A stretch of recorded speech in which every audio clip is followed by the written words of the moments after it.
السلام عليكم ورحمة الله.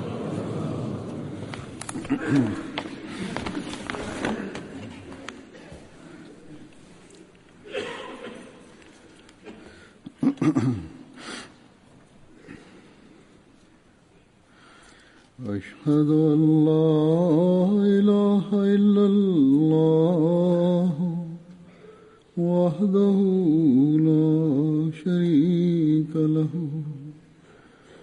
وأشهد أن محمدًا عبده ورسوله أما بعد فأعوذ بالله من الشيطان الرجيم بسم الله الرحمن الرحيم الحمد لله رب العالمين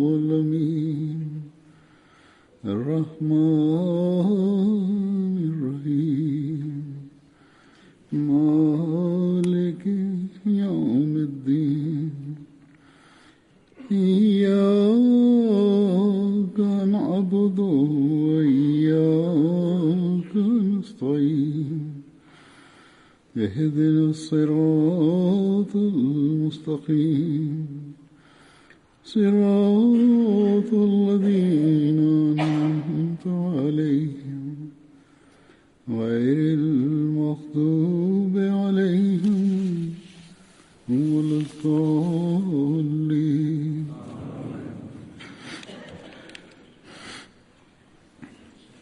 Mtukufu yadahullah taala bin Asl Aziz anasema sahaba moja mtume Muhammad sallallahu alaihi wasallam alikuwa Hazrat Ammar bin Yasir. Baba yake aitwaye Yasir alikuwa mwenyeji wa Yemen. Pamoja na ndugu zake wawili Haris na Malik alikuja kwa ajili ya kutafuta ndugu yake katika Makkah. Haris na Malik walirudi Yemen, lakini Hazrat Yasir alianza kuishi katika Makkah na alikuwa mwenzake wa halifa.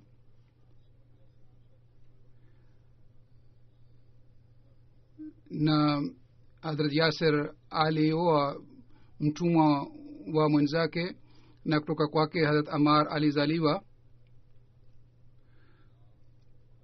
Wakati Islam ilipokuja, wakati ule Hazrat Yasir na Hazrat Umayya na Hazrat Ammar na ndugu yake Hazrat Abdullah bin Yasir hawa wote wakasilimu.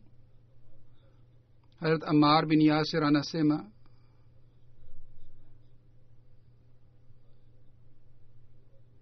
nilikutana na Hazrat Suhaib katika mlango wa Dar Arkam. Mtume sallallahu alaihi wasallam alikuwa katika Dar Arkam. Nikamuuliza Hazrat Suhaib kwamba umekuja kwa nia gani? Suhaib akasema, wewe sema nia yako ni nini, kwa nini umekuja? Akasema, mimi nataka nimwendee Mtume sallallahu alaihi wasallam na nisikie nasaha zake. Na Suhaib akasema, mimi pia nina nia hii. Hada Suhaib anasema, mimi na Ammar tulimwendea Mtume Muhammad sallallahu alaihi wasallam.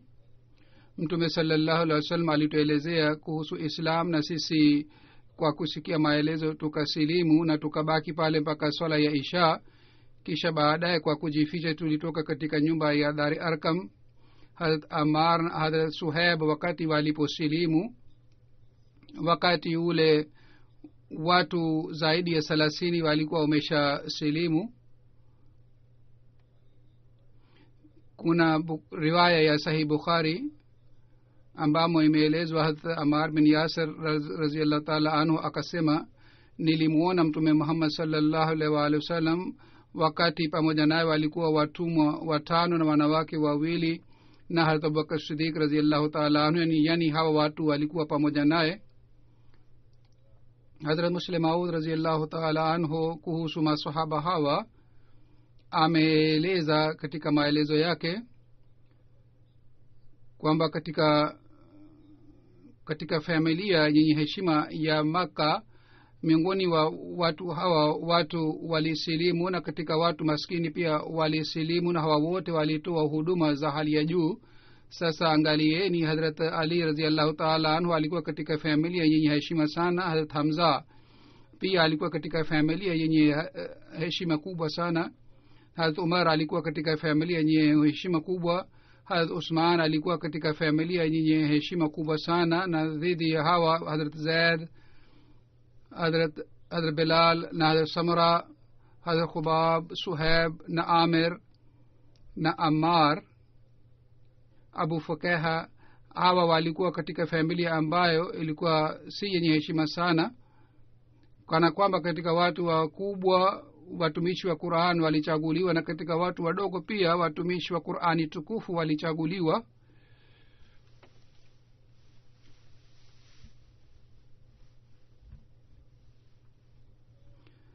sehemu moja Hazrat Muslimud anasema Hazrat Sumaiya alikuwa mtumwa na Abu Jahl alikuwa akimtesa sana ili yeye aache imani, lakini wakati yeye alipoonyesha uimara na Abu Jahl hakuweza kutengisha imani yake, siku moja Abu Jahl akamkasirikia na akampiga mkuki, na kwa kumpiga mkuki akamua. Hazrat Ammar aliyekuwa mtoto wa Hazrat Sumaiya, yeye pia alikuwa kilazwa katika mchanga, na yeye alikuwa akisumbuliwa hivi. Urwa bin Zubair anasimulia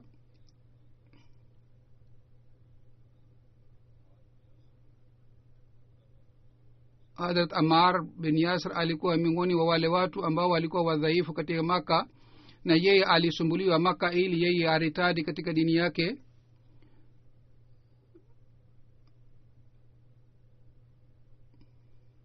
Watu waliokuwa dhaifu ambao hali yao imeelezwa ndani ya Qur'ani tukufu, hawa watu walikuwa wale watu ambao walikuwa hawana makabila yao katika Maka, na wale walikuwa hawana nguvu. Quraysh walikuwa wakiwasumbua hawa ili waritadi katika dini yao. hivyo ndivyo Umar bin al-Hakam anasema Hazrat Ammar bin Yasir, Hazrat Suhaib, Hazrat Abu Fukaha, hawa wote walisumbuliwa, waliteswa kiasi hiki kwamba walikuwa wakisema maneno ambayo walikuwa wakifikiria si haki, lakini mdui kwa sababu ya kuwasumbua na kuwatesa walikuwa wakiwalazimisha waseme yale maneno.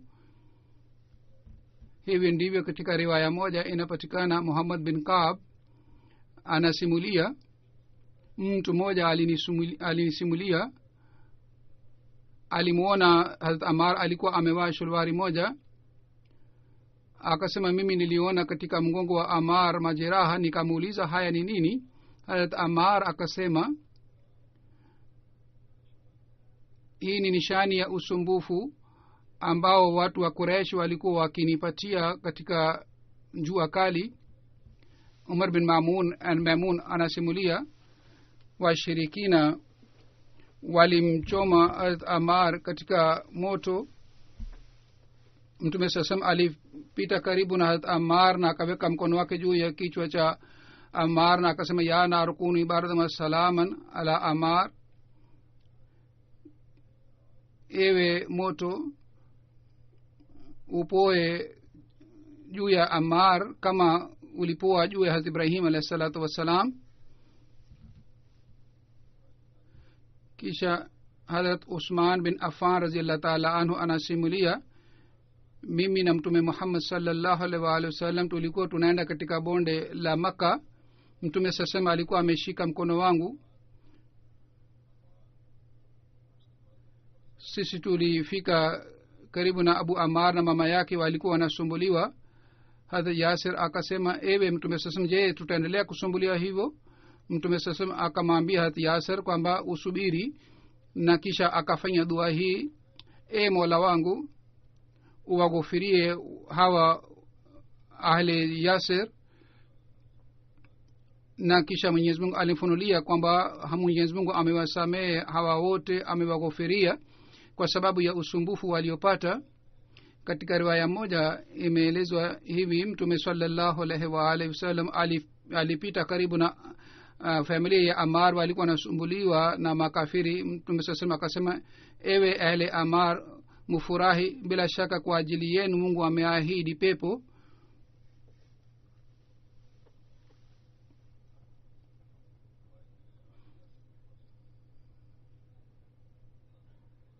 Hazrat Abdullah bin Masud radhiyallahu ta'ala anhu anasimulia, kwanza kabisa waliosilimu walikuwa watu 7. Mtume sallallahu alaihi wa alihi wasallam, Hazrat Abubakar radhiyallahu ta'ala anhu, Hazrat Ammar na mama yake Hazrat Sumayya, Hazrat Suhaib, Hazrat Bilal. Mtume sallallahu alaihi wa alihi wasallam alipewa ulinzi kwa kupitia baba yake Abu Talib katika mateso ya watu wake. Zura anasema kwamba huenda kuna tofauti katika riwaya hii na riwaya moja niliyoeleza hapo awali kwamba watu 30 walisilimu, lakini katika riwaya hii imeelezwa kwamba hawa watu walikuwa 7 ambao walisilimu mwanzoni, na hawa watu walikuwa wakisumbuliwa zaidi kuliko wengine. Labda kwa sababu hii idadi hii imeelezwa. Anaeleza kwamba Hazrat Abubakar alilindwa kutoka katika mataifa yake. Wengine waliobaki walikamatwa na washirikina, walikuwa wakiwaacha katika jua kali. Miongoni wa hawa isipokuwa Bilal, hakuna hata mmoja ambaye hakufuata tamaa ya hawa makafiri. Lakini Bilal alijitolea sana. Yeye alikuwa akifedheheshwa kwa sababu ya kabila lake. Watu walikuwa wakimpatia Bilal watoto wa Makka, na walikuwa wakimpiga katika vichochoro wa Makka, lakini Bilal alikuwa akisema ahad ahad. Na vile vile makafiri walikuwa wakizamisha Hazrat Ammar katika maji na walikuwa wakimsumbua hivi. Azura anasema kwamba siku hizi kama watu wakosefu wanasumbuliwa na wanaadhibiwa, au wapinzani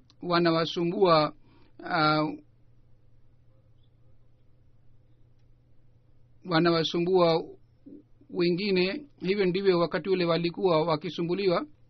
Mtume sasa siku moja alikutana na Mtume Muhammad sallallahu alaihi wasallam, alikutana na Hazrat Ammar, na wakati ule alikuwa analia. Mtume sallallahu akaanza kusafisha machozi yake na akasema,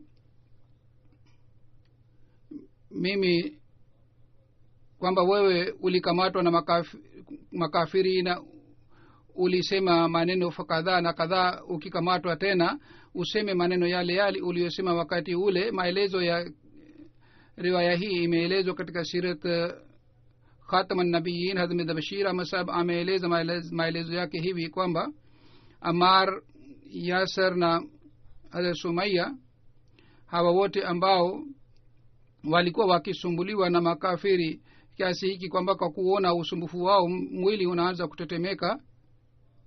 Siku moja Waislamu walipokuwa wanateswa na wanasumbuliwa, wakati ule Mtume sallallahu alaihi wasallam pia alipita karibu na hawa Waislamu ambao walikuwa wanasumbuliwa, na kwa kuona hali yao Mtume sallallahu alaihi wasallam akasema, sabran ala Yasir, enyi wana familia Yasir, musubiri, kwa sababu ya usumbufu huu mnaopata Mwenyezi Mungu ametayarisha pepo kwa ajili yenu. Hatimaye Yasir alifariki kwa sababu ya usumbufu huu, na Sumayya alipigwa mkuki na Abu Jahal kiasi hiki kwamba yeye alifariki, na aliyebaki alikuwa Ammar peke yake.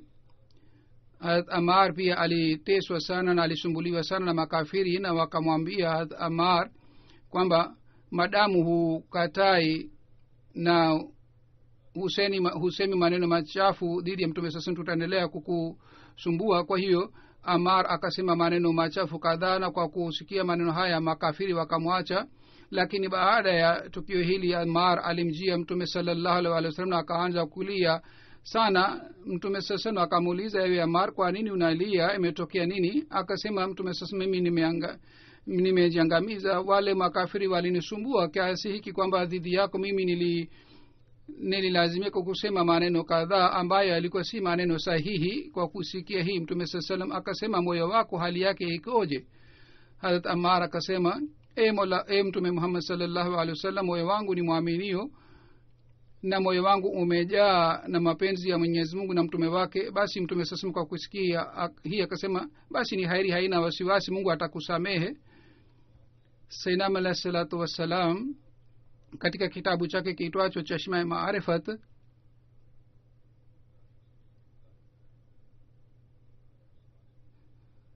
dhidi ya kitabu ya Parkash aliandika kuhusu maisha ya mtume sallallahu alaihi wasallam. Kwa kueleza maandiko ya kitabu chake, Sayyidina alayhi salatu wassalam anasema, kwanza Azhur alisihi jumuiya yake kwamba watu wasome kitabu hiki kilichoandikwa na asikuwa Muislamu. Baadaye alisema, mimi nitaandika muktasari wa maandiko ya huyu mtu ambaye ameandika kitabu kuhusu mtume Muhammad sallallahu alaihi wasallam. Sayyidina alayhi salatu wasallam anasema, jinsi aliyodhulumiwa mtume Muhammad sallallahu alaihi wasallam alikuwa akionyesha subira, lakini kwa kuona mateso ya wenzake mtume sallallahu alaihi wasallam alikuwa akihuzunika sana. Yani yeye mwenyewe alipodhulumiwa yeye alikuwa akionyesha subira sana, lakini kwa kuona dhuluma iliyotendewa juu ya wafuasi wake, kwa kuona dhuluma hii alikuwa akihuzunika sana, kwa sababu wafuasi wake walikuwa wakikamatwa na walikuwa wakipelekwa porini, na kwa kuua mawazi yao walikuwa wakiwalaza juu ya mchanga moto, na walikuwa wakiwapiga, na wale makafiri walikuwa wakiweka mawe makubwa juu ya vifua vyao, na miongoni hawa walikuwa wakipelekwa kule. Mmoja wao alikuwa Hazrat Ammar.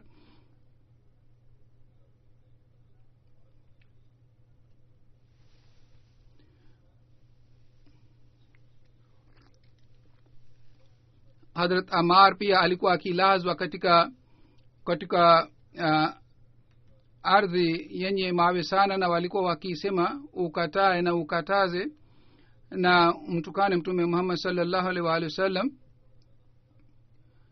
Hazrat Sumaiya alipoona usumbufu huu, yeye aliwaomba makafiri wao wasimsumbue Hazrat Ammar, lakini yule mama mwenyewe pia alisumbuliwa na aliteswa na alidhulumiwa hivi kwamba makafiri waliua mawazi yake.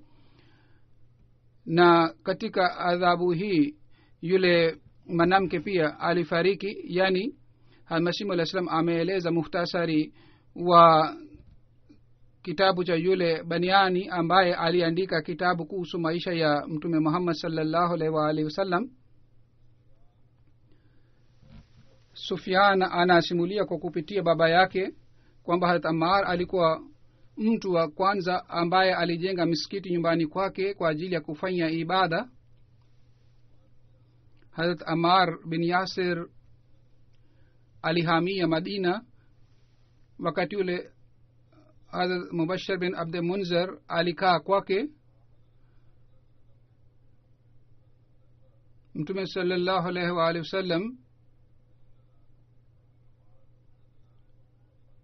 alimfanyia Hazrat Huzaifa bin Yaman na Ammar kama ni ndugu.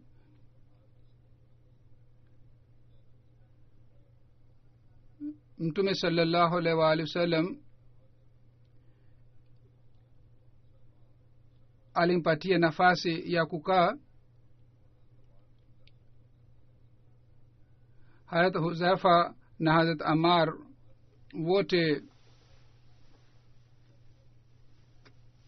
wote walikaa pamoja. Hazrat Ikrama anasimulia Hazrat Abdullah bin Abbas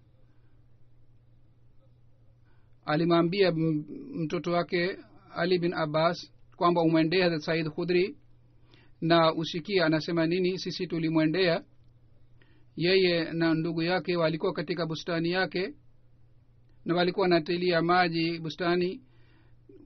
Walipotuona wakaja kutukaribisha na tukakaa pamoja, na wakasema wakati wa ujenzi wa msikiti wa Mtume sasa tulikuwa tukibeba tufali moja, lakini Ammar bin Yasir alikuwa akibeba matufali mawili.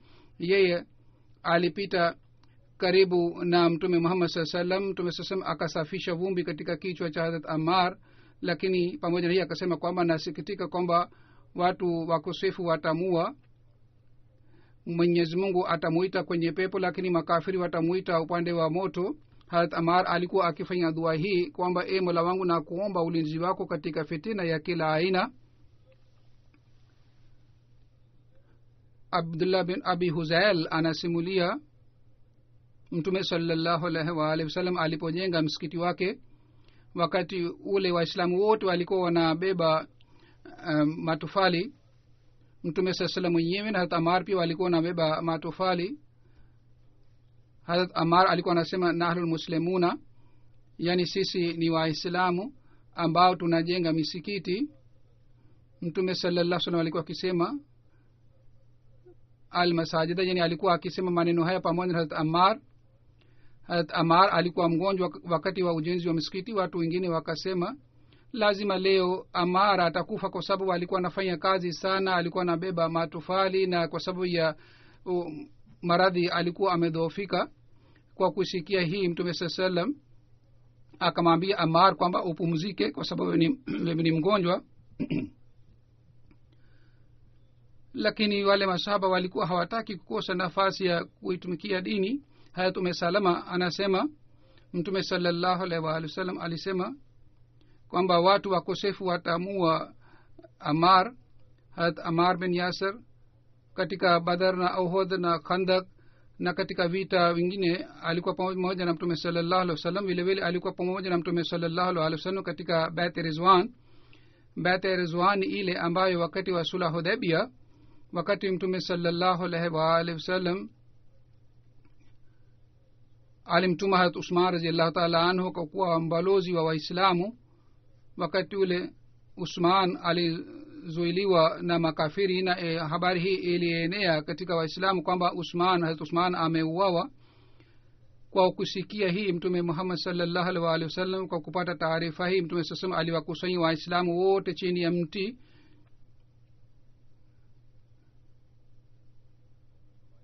na akasema leo mimi nataka kuchukua ahadi kutoka kwenu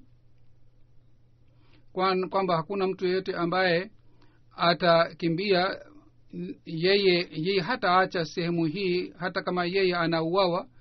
Tangazo hili lilipotangazwa, inasemwa maswahaba walikuwa wanafanya bayet ya Mtume sallallahu alaihi wasallam juu ya ahadi hii. Wakati ile Mtume sallallahu alipokuwa anachukua bayet, wakati ule Mtume sallallahu alaihi wasallam akaweka mkono wake kushoto juu ya mkono wa kulia, na akasema mkono huu ni mkono wa Usman. Ikiwa yeye angekuwa hapa lazima angefanya bayat, lakini baadaye taarifa habari ile ilikuwa si sahihi. Usman akarudi, hakuuawa na makafiri. Kwa hiyo wakati ule Mtume sallallahu alaihi wasallam alichukua bayat, na maswahaba walisema sisi hata kama sisi tunauawa hatutaacha sehemu hii, bali tutawaua wale watu ambao wamemuua Usman. Lakini baadaye habari hii ilikuwa si sahihi. Katika riwaya moja inapatikana Hakam bin Hutaiba anasimulia Mtume sallallahu alaihi wasallam wakati alipohamia Madina, wakati jua lilipochomoza Mtume sallallahu alifika Madina. Saba moja akasema tunatakiwa tuandae sehemu nafasi kwa ajili ya Mtume sallallahu ili aweze kupumzika na kusali swala. Hazrat Ammar radhiyallahu ta'ala anhu wakati ule akakusanya mawe kadhaa na akaweka jiwe la msikiti wa Kaaba. Msikiti huu ni msikiti wa kwanza katika Islam, na Hazrat Ammar alijenga msikiti huu. Hazrat Ibn Umar radhiyallahu ta'ala anhu anasema katika janga ya Yamama, vita Yamama, nilimuona Hazrat Ammar alikuwa amesimama juu ya mlima na alikuwa anawaita waislamu. Yeye alikuwa shujaa sana na alikuwa anasema, enyi waislamu, je, mnakimbia katika pepo? Mimi ni Ammar bin Yasir, njoni kwangu. Hata Ibn Umar anasema, nilikuwa namuona kwamba sikio lake moja lilikuwa limekatwa, lakini Ammar alikuwa anaendelea kupigana na makafiri hata katika hali hii. Hadrat Tariq bin Shahab anasema kuhusu sikio lake lilipokatwa, sikio la Ammar, sikio lake lilipokatwa, na mtu mmoja akasema kwamba sikio lako limekatwa, na hata Ammar kwa kusikia hii akasema kwamba sikio langu limekatwa katika njia ya Mwenyezi Mungu, kwa hiyo sikio hii ni bora, lakini wewe unasema kwamba mimi nimekatwa sikio langu. Hata Khalid bin Walid anasema, baina yangu na baina ya Ammar kulikuwa mjadala, na mimi nikatumia maneno makali dhidi yake. Ammar akaleta mashitaka kwa Mtume Muhammad sallallahu alaihi wasallam, mimi pia nikafika kule. Wakati ule Hazrat Ammar alikuwa anamwambia Mtume sallallahu alaihi wasallam kuhusu tukio lile lilipotokea. Mimi nilikuwa pale, lakini Mtume sallallahu alaihi wasallam alikuwa amekaa kimya. Hazrat Ammar akaanza kulia na akasema, ewe Mtume sallallahu alaihi wasallam, wewe je, huoni hali ya Khalid ikoje? Mtume sallallahu alaihi wasallam akainua kichwa chake na akasema, yeyote atakayekuwa mdui wa Ammar, Mungu atakuwa mdui wake, na yule ambaye anakuwa na bugudha na Ammar, Mungu pia atakuwa na bugudha naye. Hazrat Khalid bin Walid anasema,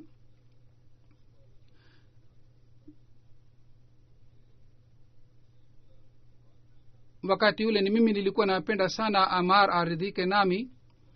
Khalid anasema, nilikutana na Ammar na nikamwomba radhi na msamaha, kwa hiyo yeye aliridhika. Maelezo yake imeelezwa hivi kwamba Nisr anasema, nilimsikia Khalid bin Walid anaeleza kwamba Mtume Muhammad sallallahu alaihi wasallam alinituma kwa ajili ya vita fulani. Pamoja nami alikuwa Hazrat Ammar bin Yasir pia. Katika hafla, katika tukio lile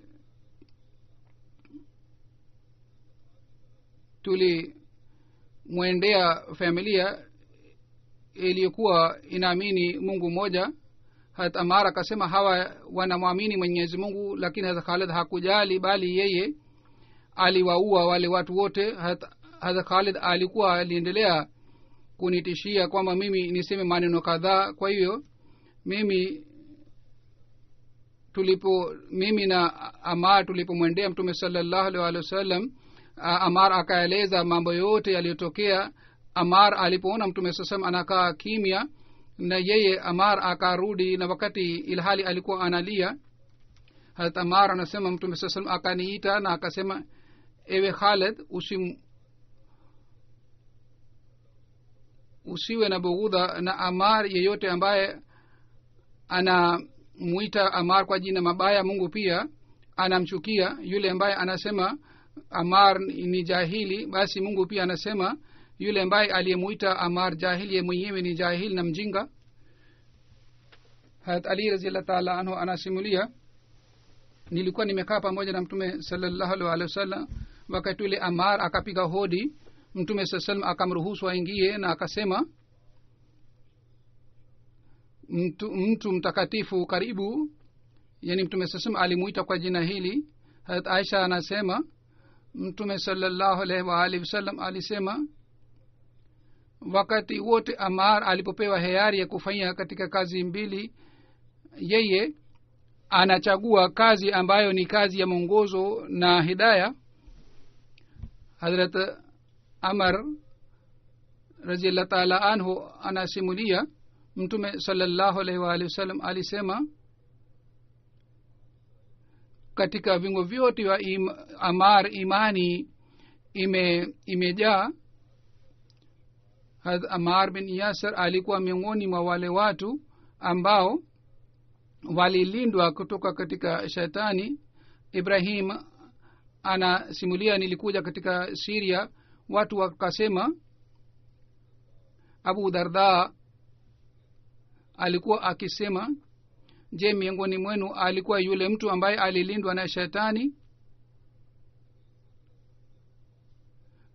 yule yani kuhusu Ammar mtume sallam alisema Ammar amelindwa na shetani amelindwa kutoka katika shetani.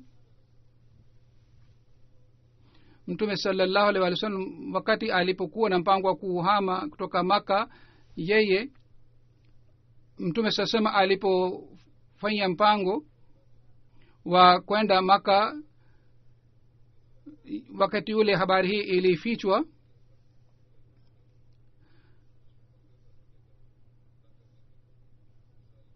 Sahaba moja akatuma barua Maka ambamo ilikuwa imeelezwa mambo yote, matayarisho yote ya safari ile kwenda Maka.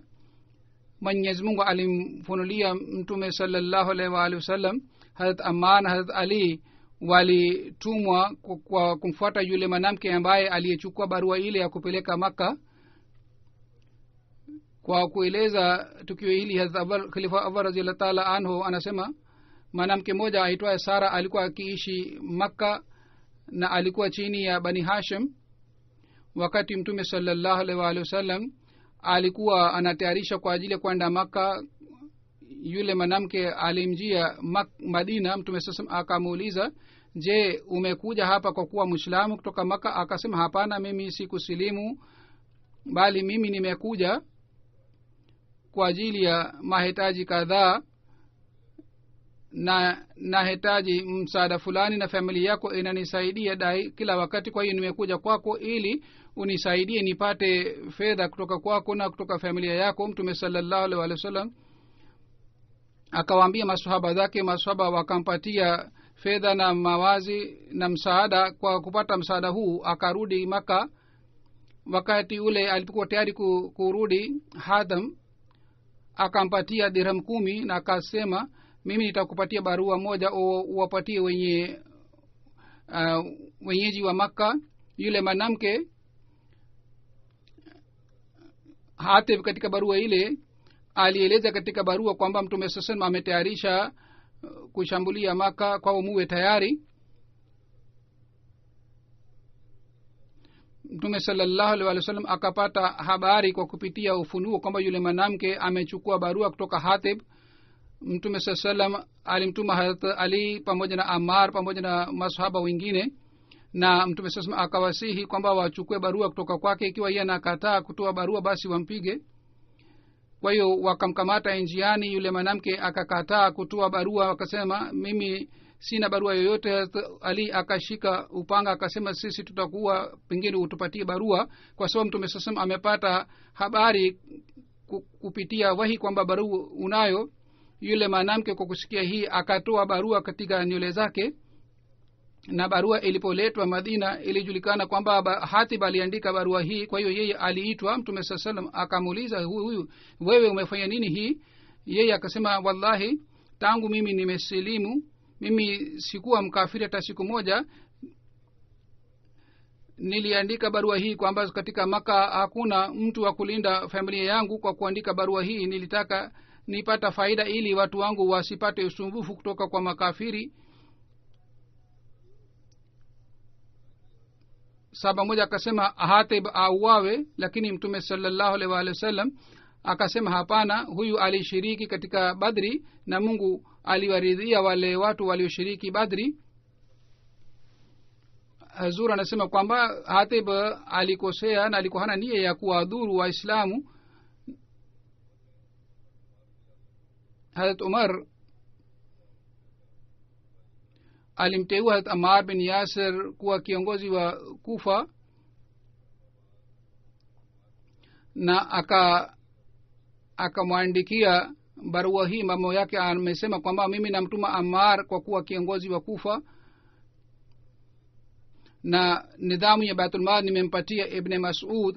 Hawa ni miongoni wa maswahaba wenye heshima wa mtume sallallahu alaihi wasallam ambao walishiriki vita ya Badri. Kwa hiyo mnalazimika kufuata amri zao zote.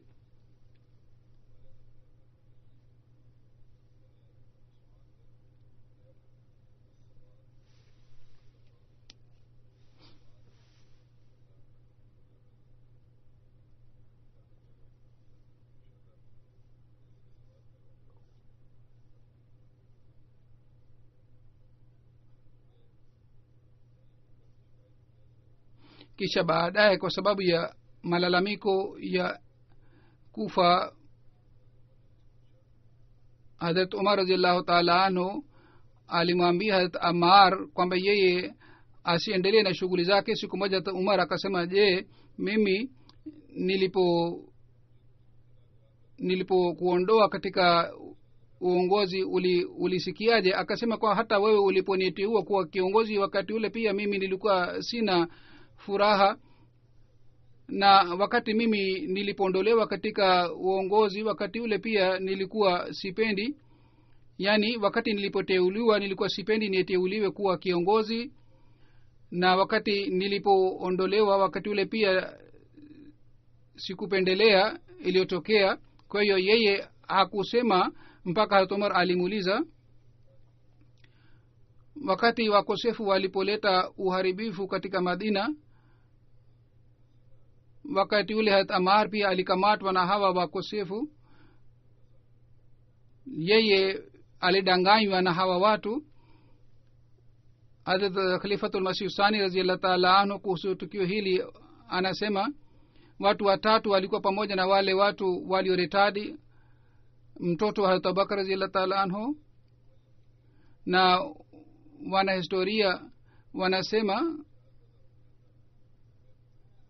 kwamba yeye alifikiria yeye pia ana heshima kwa sababu ya baba yake, lakini yeye alikuwa hana heshima yoyote, wala hakukaa na Mtume Muhammad sallallahu alaihi wasallam, wala yeye alikuwa hana elimu ya dini.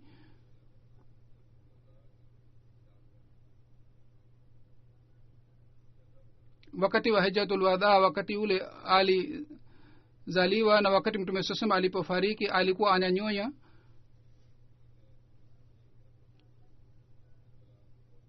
Alikuwa mtoto wa miaka 4 wakati ule Hazrat Abubakar alifariki. Kwa hiyo yeye hakupata malezi mazuri. Na mtu wa pili alikuwa Muhammad bin Huzaifa, yeye pia alikuwa si sahaba. Baba yake aliuawa katika vita ya Yamama, na Hazrat Usman alimlea tangu utoto wake. Hazrat Usman alimlea. Wakati Hazrat Usman alipokuwa halifa, yeye aliomba uongozi fulani kutoka kwake. Hazrat Usman akakataa, na yeye akaomba ruhusa ili atoke na afanye shughuli. Kwa hiyo akaenda Misri. Kule aliungana na wenzake Abdullah bin Sabaha na akaanza kuwachochea watu dhidi ya Hazrat Usman. Wakati wenyeji wa Misri aliposhambulia Madina, yeye pia alikuja pamoja nao, lakini baada alirudi. Na wakati fitna hii ilipotokea alikuwa si Madina. Na mtu wa tatu alikuwa Ammar bin Yasir, alikuwa miongoni wa masahaba. Yeye alidanganywa na wale wakosefu kwa sababu Ammar alikuwa hajui mambo ya siasa. Wakati Usman radhiyallahu ta'ala anhu alipomtuma Misri kwamba yeye alete taarifa kutoka kule, Abdullah bin Sabah alimkaribisha na yeye alimchochea kiasi hiki kwamba akawa kinyume, akawa mpinzani wa governor wa Misri.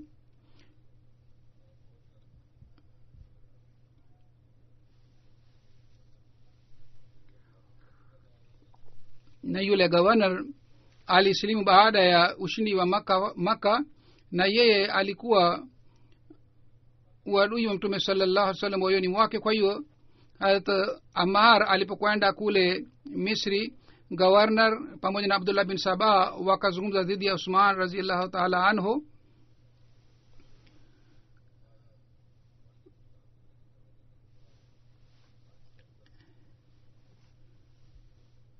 Yani yeye alimchochea Ammar radhiyallahu ta'ala anhu dhidi ya Hazrat Usman radhiyallahu ta'ala anhu. Wakati maadui waliposhambulia Madina, wakati ule Ammar alikuwepo Madina, lakini yeye hakushiriki pamoja na wale wapinzani na wale maadui. Ingawa alikuwa katika Madina, lakini hakushiriki katika vita.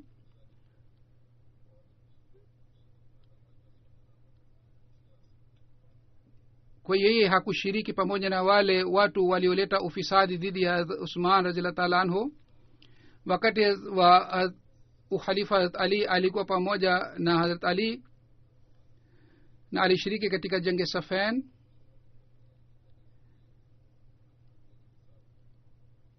Sahaba moja anasema tulikuwa pamoja na Ali radhiallahu ta'ala anhu.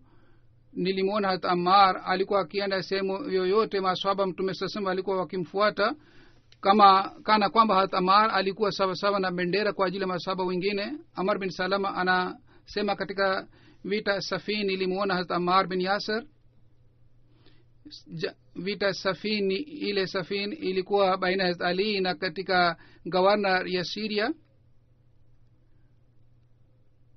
Anasema mimi nilimuona hata Ammar wakati ule alikuwa mzee sana na alikuwa mtu mrefu sana na rangi yake ilikuwa rangi ya ngano. Hata Ammar alikuwa ameshika mkuki na mkono wake ulikuwa unatetemeka. Hata Ammar akasema kwamba wallahi mimi pamoja na mkuki huu nilipigana kwa kushirikiana na Mtume Muhammad sallallahu alaihi wasallam katika vita 3. Sasa hata kama hawa maadui wananiua na wananikata vipande, hata katika hali mimi nitakuwa na imani kwamba sisi tupo katika haki na hawa maadui wamekosea. Wakati wa vita ya Safin, Hazrat Ammar akasema leteni maziwa kwa ajili yangu, kwa sababu Mtume sallallahu alaihi wasallam alisema kwamba mashrubu yako ya mwisho, yani kinywa chako cha mwisho itakuwa maziwa. Na yeye akanywa maziwa, na katika hali hii aliendelea kupigana na makafiri. Katika hali hii aliuawa. Katika riwaya moja imeelezwa hivi kwamba maziwa ilipoletwa kwa ajili ya Hazrat Ammar akasema Mtume sallallahu alisema kwamba wakati wa mwisho wa uhai wako utakunywa maziwa. Hazrat Ammar bin Yasir wakati wa vita ya Safin alisema kwamba pepo ipo chini ya upanga na mwenye kiu atakutana na wapendwa wake katika chemchem. Leo nitakutana na Mtume Muhammad sallallahu alaihi wasallam na maswahaba zake. Abdurrahman bin Abzi anasimulia kwa kupitia baba yake Hazrat Ammar bin Yasir wakati wa kwenda Safin karibu na mto wa Furat alisema, Mola wangu, ikiwa ningejua kwamba mimi niongushe katika mlima huu na hivi utaridhika, basi mimi ningejiangusha. Ikiwa mimi ningejua kwamba nijiunguze katika moto ili uridhike, mimi ningefanya hivi. Na vile vile Mola wangu, ikiwa ningejua kwamba mimi nijizimishe katika maji na nizame katika maji, basi ningefanya hivi kwa ajili ya ridhaa yako. Mimi napigana kwa ajili ya ridhaa yako, basi Mola unisaidie, nataka ridhaa yako. Hazrat Ammar bin Yasir Abu Wathia Muzni alimua. Yeye alimpiga mkuki na mtu mmoja alimshambulia Hazrat Ammar na alikata kichwa chake. Na baadaye kila mmoja alianza kujadili kwamba mimi nimemua Hazrat Ammar. Amr bin As wakati ule alikuwa pamoja na Muawiya, alikuwa bado hajasilimu, lakini moyo wake ulikuwa safi. Na yeye akasema kwamba hawa wote ambao wanajadili kuhusu kuuawa kwa Hazrat Ammar, hawa wote wanajadili kwamba mimi nimemuua. Huyu anasema mimi nimemuua. Akasema nyinyi nyote mnapigana mnajadiliana kuhusu moto tu. Wakati wale wote wawili walikuwa uhitilafiana, walijadiliana. Walipoondoka Hazrat Muawiya akamuuliza Hazrat Ammar kwamba wewe kwa nini umesema maneno haya? Watu wamepigana na wewe unasema hawa walikuwa wanajadiliana kuhusu moto. Hazrat Ammar akasema kwamba nilikuwa sitaki kwamba sisi tupigane hivi na Waislamu. Hazrat Ammar radhiyallahu ta'ala anhu aliuawa katika vita Safina. Wakati ule umri wake ulikuwa miaka 94. Hazrat Ammar bin Yasir alizikwa katika Safin. Yahya bin Habis anasimulia wakati Hazrat Ammar alipouawa wakati ule alisema munizike katika mawazi yangu.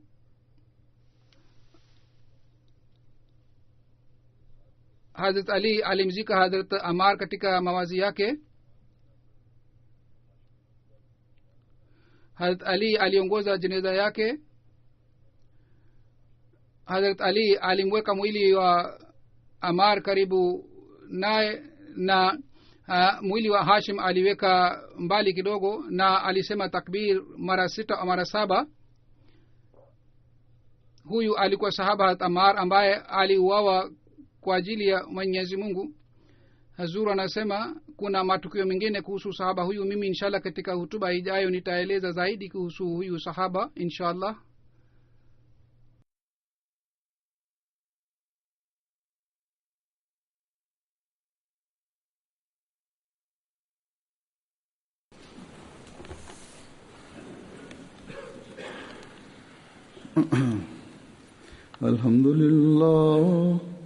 Alhamdulillah nahmaduhu wa nasta'inuhu wa nastaghfiruh wa nu'minu bihi wa natawakkalu alayhi wa na'udhu billahi min shururi anfusina wa min sayyiati a'malina.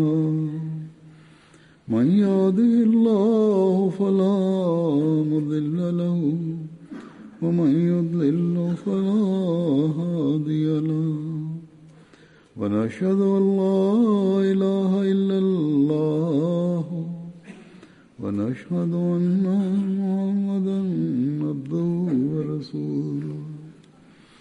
عباد الله رحمكم الله إن الله يأمر بالعدل والإحسان وإيتاء ذي القربى وينهى عن الفحشاء والمنكر والبغي يعظكم لعلكم تذكرون. اذكروا الله يذكركم وادعوه يستجب لكم ولذكر الله أكبر.